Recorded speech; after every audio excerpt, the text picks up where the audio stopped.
If you enjoyed this video, please give it a like and subscribe. Deer antlers are their most unique characteristic, and there's so much to tell about them. For example, did you know that they are the fastest growing mammal bones and the only mammalian organs that can grow back once lost from the pedicle, the base from which they grow? If we've made you curious enough, keep reading to learn more absolutely incredible facts about deer antlers. Deer possess antlers, it's true, but not all deer. Only male deer grow antlers. However, this is valid for all species except for reindeer females. They are the only females in the deer family to grow antlers. Cow, female reindeer, antlers start growing in May or June, as opposed to male antlers that begin developing in March or April. Moreover, they are smaller and have fewer branches than those of male reindeer. Although this isn't natural, females from the telemetacarpal deer subfamily, red deer, white-tailed deer, mule deer, or roe deer, that have high testosterone levels may also develop antlers, but they are often small and malformed. Antlers grow from a pedicle, an attachment point on the buck's skull. If the fawn is born on time, its antlers will start growing during spring or summer and will add about 3 to 4 inches per week. Once the deer reaches adulthood, the antlers will grow nearly 2 inches per week. However, some deer antlers do not grow as fast, but we'll talk about this later, so keep reading. While growing, they are covered in velvet. The velvet's main goal is to provide the bone with oxygen and nutrients. At first, the structure is cartilage, but then it turns into bone tissue. The velvet disappears when the antlers are fully grown, that is when the antlers become a dead bone structure. Deer antlers are considered the fastest growing mammal bone, as they can grow up to 1 inch a day. Have you ever heard the term spike alongside deer? While it may sound like a deer species at first, we'll tell you it's nothing of the sort. Spike deer are deer under 1.5 years that still haven't developed fully branched antlers. This may be caused by several factors, including genetic predisposition, poor nutrition, or late birth, and all these are interconnected. Specialists have previously said that the main factor that counts is a genetic predisposition, and no amount of good nutrition will help a spike deer grow antlers if the genetic potential is low. However, other specialists who had the possibility to follow spike deer grow antlers stated that good nutrition could, in fact, help them grow healthy, full-sized, and branched antlers. Therefore, they suggest people give spike deer a chance to mature. Did you know that deer shed antlers and that the antlers grow back once their cycle starts all over again?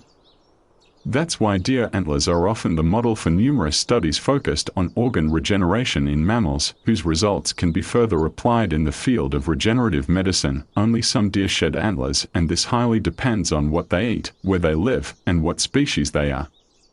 For example, some equatorial deer may never shed their antlers, while others shed them annually. Antlers grow back, but their size may vary because many external factors influence their development. However, before reaching maximum size, antlers grow bigger and bigger each year as the deer grows older. Once the antlers are cast, the deer will have open wounds on the top of the pedicles. These wounds bleed for a short period and turn into a scab-like structure within 2 to 3 weeks. First, antlers have a primary role in sexual selection. The larger the antlers, the higher the possibility for the buck to mate.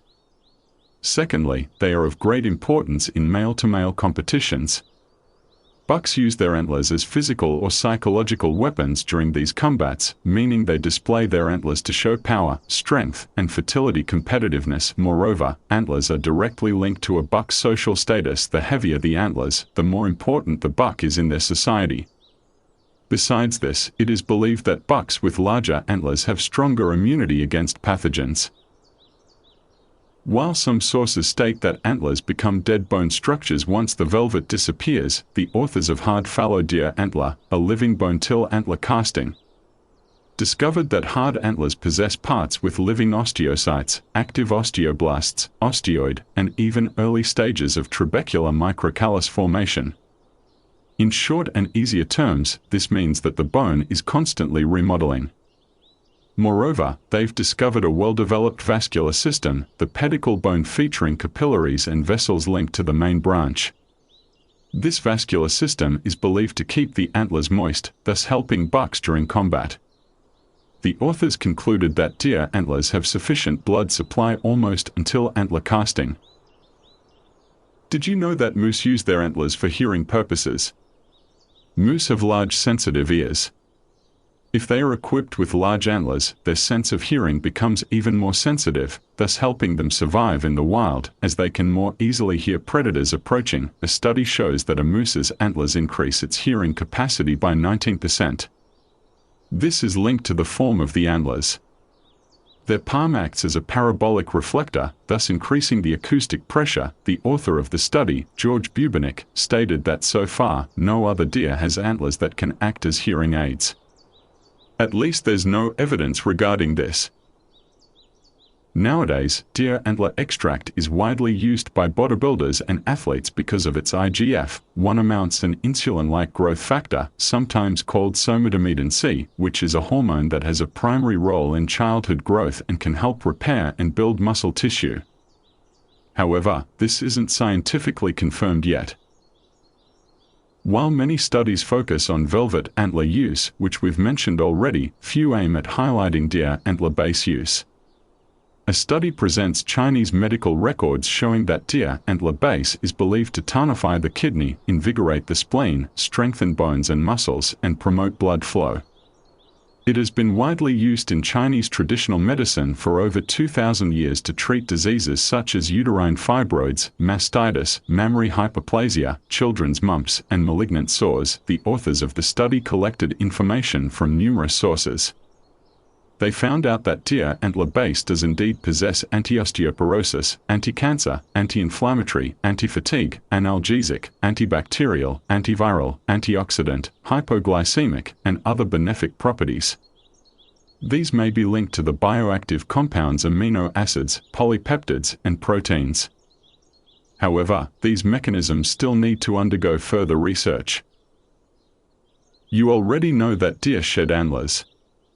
Well, these discarded antlers are a major source of phosphorus, calcium, and other minerals that are of utmost importance in other animals' diets. For example, squirrels, rabbits, porcupines, and mice feed on discarded antlers. They are extremely important in regions where the soil isn't as rich in these minerals.